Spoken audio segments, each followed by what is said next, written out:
Call Hindi me. buo ang araw niya kapag wala ako. Hindi mo ba siya na-miss? Ha? Hindi mo ba siya na-miss? Sakto na. Oo. Sus.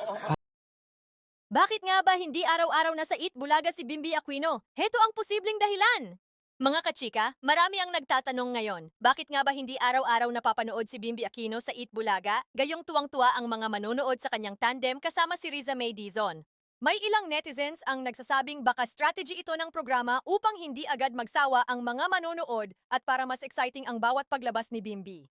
Gayunpaman, wala pang opisyal na pahayag mula sa Eat Bulaga o sa production na nagpapatunay na ito nga ang dahilan, kaya nananatili itong opinyon at haka-haka ng ilang fans. Samantala, tila hindi rin napigilan ni Papa Jack Salvador ang kilig sa tambalang Maybay. Kaya naman kanina tinawagan niya si Riza para makapag-usap sila ni Bimby. Mas lalo pang kinilig ang mga fans ng pabirong sabihin ni Bimby na tila hindi buo ang araw ni Riza kapag wala si Bimby. Dahil dito, muling umingay ang social media at bumuhos ang mga komento mula sa mga sumusuporta sa kanilang samahan.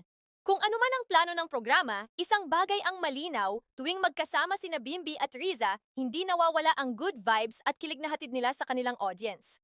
Panoorin natin ang buong video at kayo na ang humusga sa nakakakilig na Maybay moment!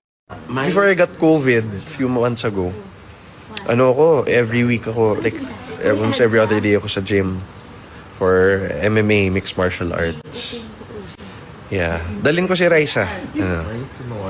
Gym tayo? Game. Pero mixed martial arts, gym ko. Suntukan. Babalibagin na naman ako doon. Before I got COVID, Bakit marami video ko na naman? No, she called me. Miss niyo. Miss call. Malala ako. Miss niyo. Yeah, she Miss call. Hindi buo ang araw niya kapag wala ako. Hindi mo ba siya na-miss?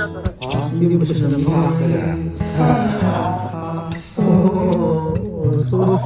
Kaya pala siya nanonood ng Bulaga sa cellphone.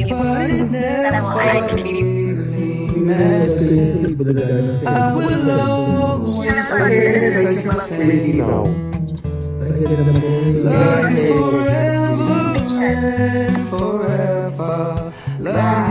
Okay, I'll see you tomorrow.